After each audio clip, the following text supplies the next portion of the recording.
Cara, fazer as lives daqui é bem mais confortável, né? Porque ó, a internet oscila muito menos. Boa noite, pessoal. Essa live basicamente, né, ela sobrevive da endorfina depois da minha academia. Eu iniciei pensando em fazer ela na bicicleta, mas acho que preferível, assim, o que eu acabei preferindo, né?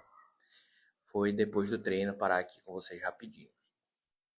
Mais estável a internet, estou mais calmo, consigo falar mais pausadamente, né? Não estou muito acelerado, ali fazendo uma atividade, nem disperso. Eu gostei mais. Eu gosto da bicicleta também, que a gente também está ali na frenéticos, né?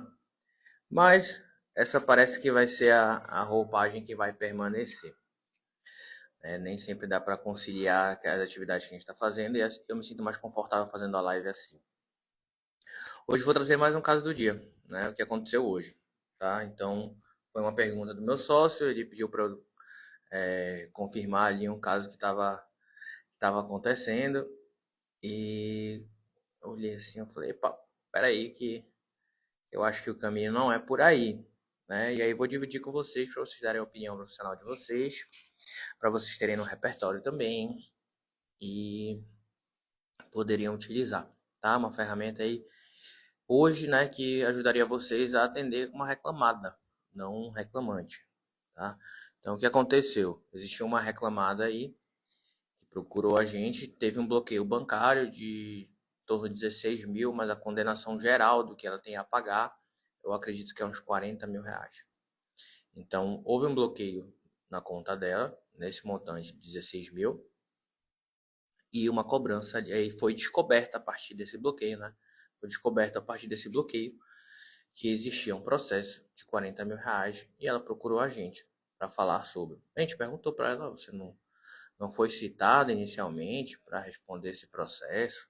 Acho que vocês já começam a deduzir aí que via iremos tomar, né? Você não foi citado sobre esse bloqueio? Como é que funciona?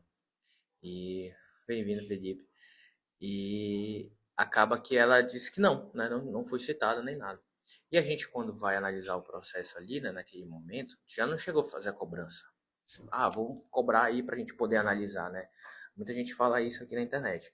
Então, essa vivência prática é até bom para vocês ganharem repertório.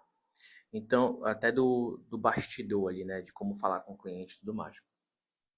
E aí, quanto a gente vai cobrar? Calma, vamos ver.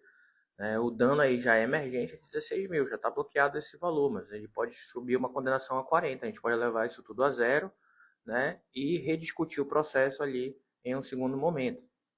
Então, depois desse bloqueio de 16 mil, né, a gente foi analisar ali o processo, não cobrou nada nessa hora. Escutou, pediu o número do processo, analisou o processo, né, e já deu a resposta, né? Já falou, olha, a gente tem um recurso para fazer com que esse bloqueio não tenha efeito, tá? E o dinheiro seja devolvido.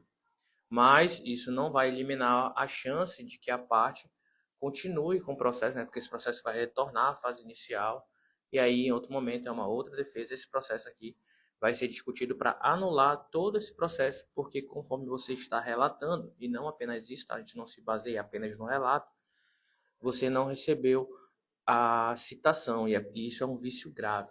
Tá? Então, isso é um vício grave, houve um bloqueio bancário, a gente tem um vício grave de citação, mas quando a gente estava analisando o processo, a gente já encontrou ali, né, dentro do processo, um oficial de justiça. O que aconteceu?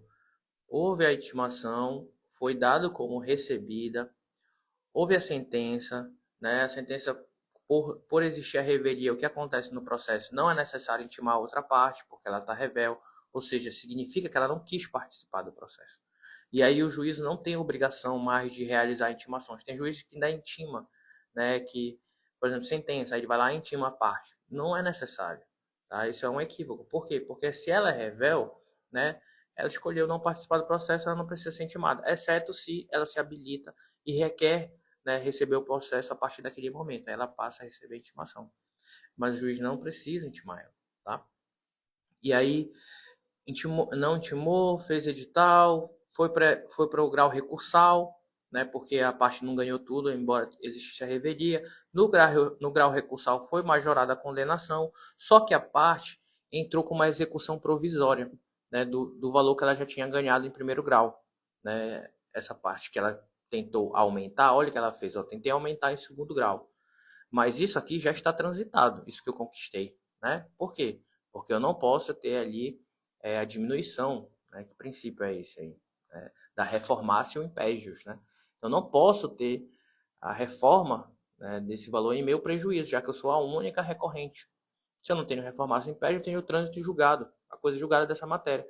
Né? Podia até, inclusive, ter ali a condenação definitiva, mas ela entrou com uma execução provisória. Entrou com uma execução provisória, que não era necessária, né? Poderia fazer o cumprimento de sentença de fato. Aí foi lá, foi feito um bloqueio bancário. Tá? Fez o bloqueio bancário. Na hora de fazer esse bloqueio bancário, aí houve uma nova intimação, uma nova notificação. E aí essa nova notificação foi feita por oficial porque não foi recebida. Ou seja, a notificação inicialmente, lá no início que deu como recebida, agora não foi recebida. Tá? E o correio confirmou que não foi recebido. Lá atrás foi pelo correio. Foi o oficial de justiça designado para, né, fazer a notificação lá. Né? Chegou lá, foi informado que a parte já não residia, a empresa já não funcionava há 10 anos naquela localidade. Né? O endereço para a notificação da pessoa não, há 10 anos já não estava lá.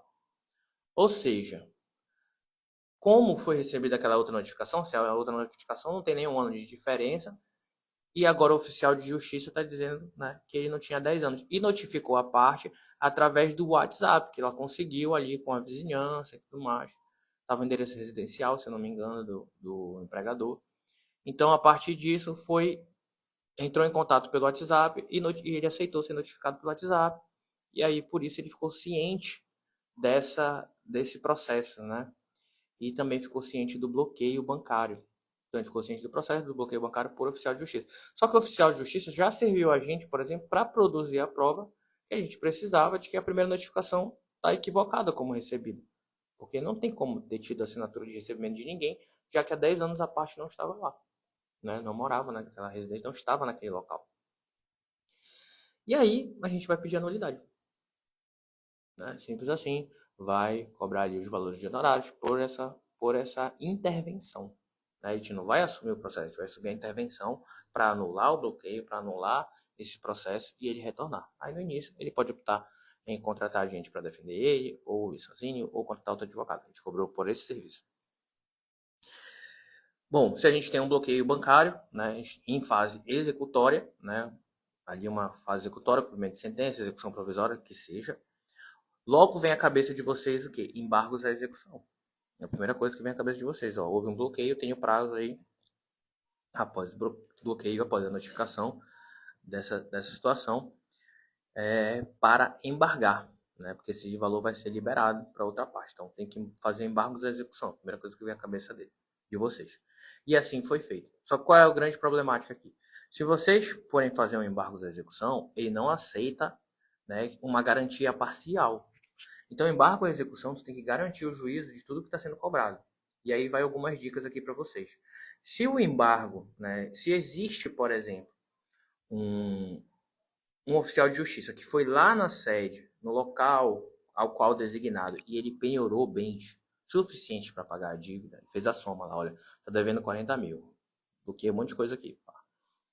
Eu preciso fazer um pagamento? Não, porque já está garantido, e aí eu tenho direito ao embargo.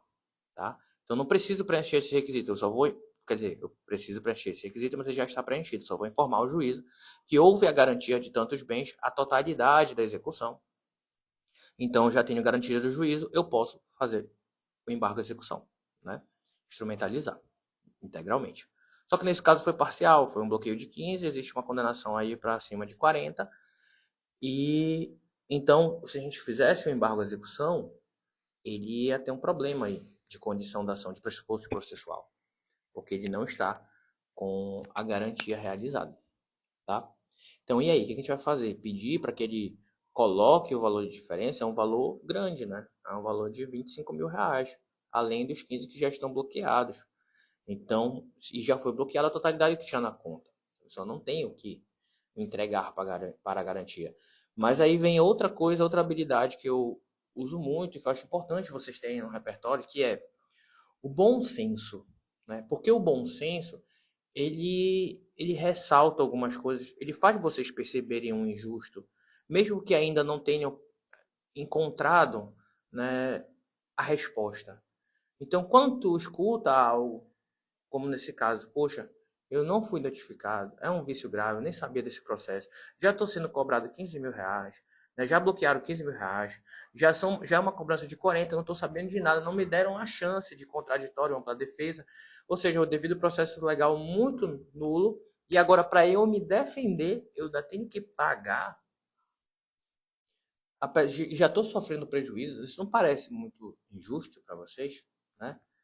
Já que a parte não foi ela a culpada, ela não se omitiu ao recebimento. Ela não cometeu uma fraude, ela só não recebeu mesmo. Do nada recebeu uma cobrança, né? Sem contraditório, sem ampla defesa. Né? Isso é um vício, né? Constitucional, é um vício de ordem pública. É um vício grande. E aí já dei o spoiler aqui da estratégia que vocês vão utilizar. Né? Por quê? O que eu falei para o meu sócio? Falou, epa, tem que pagar aqui, o prazo é hoje, tem que pedir dinheiro pro cara, né? Eu não sei se esse cara vai ter. E eu tava fazendo embargo e tinha me esquecido desse requisito. Aí eu falei, não, calma. O que tu vai fazer? Tu vai trocar esse embargo, vai manter os termos do embargo, mas vai mudar para a exceção de pré-executividade. Porque a exceção de pré-executividade não tem depósito prévio. Porque a matéria de ordem pública não precisa de depósito prévio. Não tem nem prazo. Então imagina que um cliente de vocês procurou vocês e acabou o prazo do embargo. Ele teve o bloqueio, acabou o prazo do embargo, já aconteceu, né? E ele não tem como embargar, porque já acabou o prazo. Ele avisou fora do tempo, não, alguém recebeu na empresa, não avisou ele, enfim, aconteceu um problema, mas ele foi notificado e ele não apresentou embargo tempestivamente. Mas existe um vício grave, né? Um vício de ordem pública. Vamos usar a exceção de pré-executividade. Esse é o ponto, né?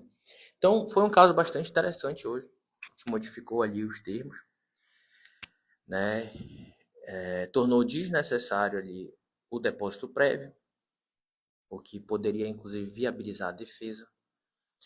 E isso, em primeira ordem, vocês têm que pensar o que ainda não sabe, eu ia ter demorar para saber disso, gente. Mas o bom senso ia falar, cara, isso é muito injusto. Deve existir, porque entendam, essa é uma situação, às vezes tem uma situação muito atípica, sim, mas vocês vão procurar ali os repertórios, instrumentos e ferramentas que vocês têm. Mas se vocês estão tratando com uma situação que, opa, isso parece uma coisa, né, que não é tão atípica assim, do nada uma conta, não parece algo comum, né? Então é óbvio que alguém já pensou nisso, o legislador já pensou nisso, né? A jurisprudência já deve ter lidado com isso, as normas, né, que a gente tem nos tribunais já deve ter lidado com isso. Então, tanto que ficou fácil, ó, procura jurisprudência, jogou na jurisprudência, está lá. Exceção de pré-executividade, precisa de depósito prévio e tudo mais. Né? Por quê? Porque isso já é comum. Então, se tu tem esse bom senso de, peraí, tem alguma coisa aqui, fala, vem cá que eu vou te ajudar. E aí vai lá, vai estudar. E tu vai encontrar a saída, tá? Mas tu já assistiu esse vídeo aqui, pronto, agora tu já sabe, já gravou, já não vai esquecer. Outra coisa importante também, que poderia ser utilizado, pô, mas fiquei na dúvida ali, uso embargo, uso exceção de pré-executividade. Por quê? Porque existe um duplo, existe um princípio, né, em direito processual que ele fala sobre a não existência de dois recursos para o mesmo ato. Esqueci como é o nome desse princípio, né? Em que não há dois recursos para o mesmo ato. Isso já caiu por terra, né? Porque hoje a gente considera embargo recurso, então sempre de uma sentença a gente tem um embargo e, vamos dizer, o recurso ordinário para a área trabalhista. Mas a gente não considerava recurso o embargo. Então eu dizia que neste princípio que não existiam dois recursos para o mesmo ato, tá? E neste caso aqui seria cabível dois recursos para o mesmo ato. Né? A gente consegue fazer um embargo de execução. E aí caiu uma dúvida para vocês. Aí nessa hora, na dúvida, o que vocês poderiam fazer? Estou muito inseguro, tá? Nesse caso, a gente não precisou fazer isso. Eu falei, olha, isso aqui não precisa fazer isso porque já está certo, tá? Mas estivesse muito inseguro, né, não sei se preencheu os requisitos da pré-executividade adequadamente, ou existem outras matérias que não estão englobadas pela exceção de pré-executividade, mas parcialmente eu poderia dizer que sim, estou na dúvida, eu não consigo prever aqui de cabeça para vocês, tá? Mas o que acontece? O que eu poderia fazer? Instrumentalizar a exceção de pré-executividade, com os pontos todos adequados, e criar um tópico da fungibilidade. Nesse tópico da fungibilidade, eu ia pedir a conversão, caso o juiz considerasse que não cabe exceção de pré-executividade, a conversão em embargos à execução. Funcionaria? Não, só isso não funcionaria. Por que não funcionaria? Porque cada instrumento tem um requisito diferente. Só vai funcionar se eu estiver dentro do prazo do embargo à execução. Tá? Primeiro ponto. Não pode ser extemporâneo. Pode ser intempestivo. O segundo ponto. A gente não precisa de uma garantia para o embargo ser recebido. Então, se essa garantia não está completa, o que eu tenho que fazer? Acrescentar o tópico de gratuidade de justiça. Pedindo a gratuidade. Porque aí, se ele não aceitar, ele vai me chamar para apresentar, né, essa garantia e receber o recurso. No entanto, prioritariamente, se ele considerar adequada a decisão de pré-executividade, está recebido e não precisa usar da fungibilidade. Mas se ele considera inadequado, ele consegue utilizar a fungibilidade neste ponto, porque os instrumentos são bem similares, né, bem parecidos, e visam a mesma oportunidade. Então, tópico de fungibilidade, né? Não aceito a fungibilidade, vou considerar erro grosseiro, fala que não, e aí recorre e tudo mais, porque está instrumentalizado, está tudo certo, está dentro do prazo. Né? E acreditava-se que estávamos tratando de uma matéria de ordem pública, e porque a exceção de pré-executividade não permite dilação probatória. Nesse caso, a gente não queria dilação probatória. Tá? Mas o embargo à execução seria considerar que existe uma dilação probatória, quer converter em diligência, né, esse tipo de coisa, e ele quer converter o procedimento justamente para alcançar esse fim, e considera que só pode fazer isso se for um embargo à execução, então tu pede uma fungibilidade. Tá? Isso seria um excesso de segurança. A gente não fez isso nesse caso. Tá? Mas estou dando para vocês, para que vocês tenham no repertório também isso. Lembrando que a fungibilidade só é aplicada quando a gente consegue fazer essas conexões e quando não é um erro grosseiro. Nesse caso, não é, né? Porque a gente consegue ver aí que seria o mesmo momento. Que mais? Outra coisa que dá para perceber dessa situação é direito processual. Vocês veem como o direito processual é absurdamente relevante e necessário. E ele é deixado de lado na faculdade, ainda mais por quê? Porque existe um afastamento daquele aluno, né, com o procedimento. Ele entende muito direito material, mas ele não vê na prática acontecendo. Né? Quando a gente tem um aluno que ele participa do tribunal, ele teve convivência com o tribunal, seja administrativamente, fez estágio lá, ele consegue enxergar muito bem como as coisas funcionam e como é necessário o procedimento para cada tipo de problema que a gente vai ter que lidar. Então, isso daí é basicamente um trunfo, né? Por quê? Porque o direito processual ele é algo que é impossível de ser conquistado. Sabe o ChatGPT? O ChatGPT ele consegue te dar o direito material e tudo mais. Mas se tu perguntar qual o caminho para solucionar aquilo, ele não vai conseguir fazer uma pessoa compreender direito processual. Uma pessoa leiga? Nunca. Nunca. Um advogado mal preparado? Nunca vai entender. Ele vai ficar inseguro. Faz aí uma exceção de pré-executividade. Pronto, falei grego. Grego. Vai ter medo de instrumentalizar, né? Faz aí uma reclamação trabalhista. Agora faz um recurso ordinário. Faz uma rescisão indireta. Pronto, doidou o cara. Por quê? Porque isso são matérias de direito processual. O esqueleto dos instrumentos que eu listei agora são direito processual. Mas todos eles vocês têm aí acesso no link do nosso perfil, né? No Trabalhista Raiz. Tem modelo de todas as peças. Tem aula, né? Tem mini curso de reclamação, de recurso, de audiência. Por quê? Porque o procedimento da audiência, meu Deus, que loucura. É o que a galera enlouquece. Por quê? Porque não tá previsto, não tá acessível, né? Tá previsto, óbvio, tem que estar previsto. Mas é fácil se perder. Porque aí vem advogado ensinando conforme sua própria característica, né? Faz assim, porque eu já vi que dá certo. Tu viu aí no teu mundo, na tua região.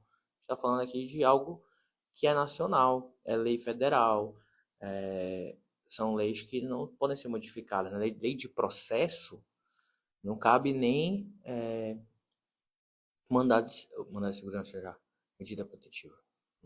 Esqueci agora. MP. Cabe MP. Eu esqueci agora como é que. Tô cansado já.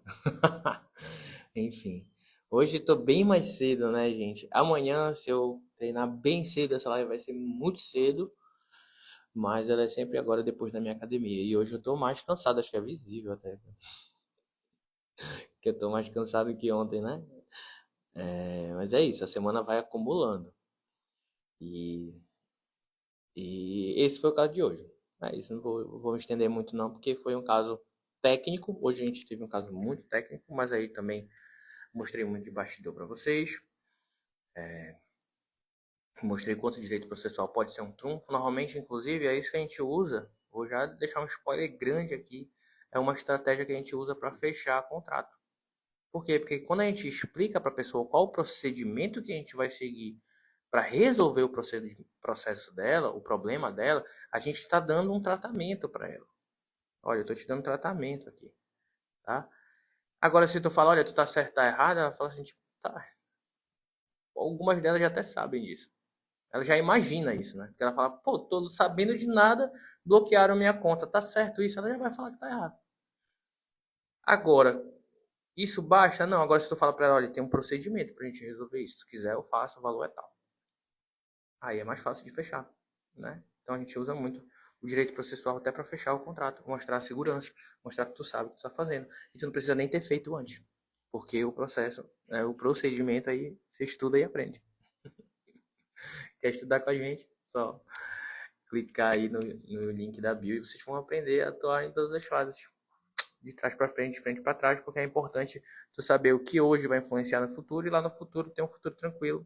Como a gente teve outras lives aqui, a live de ontem, né, que eu falei, olha, a audiência foi tranquila. Claro, porque no passado eu fiz as coisas direitinho, já prevendo o que vinha acontecer, né, e em tornar o meu futuro tranquilo.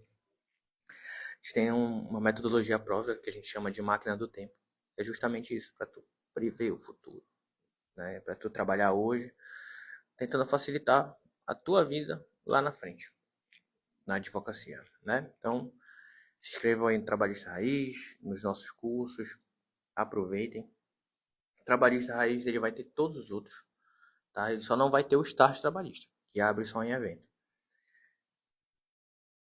E que mais? É isso. Tem mistério. Só trazer pergunta, fiquem à vontade. Todo dia a gente está aqui. Não tem a hora certa? Não tem, mas a gente está aqui todo dia. Então, se mandar o direct, eu incluo aqui. E se tu não acompanhar ao vivo, tu vê logo em seguida. Tá bom? Depois eu vou baixar esses vídeos e mandar lá pro YouTube. Vou até fazer isso um pouco agora, antes de deitar. Hoje eu vou deitar mais cedo. Boa noite, galera.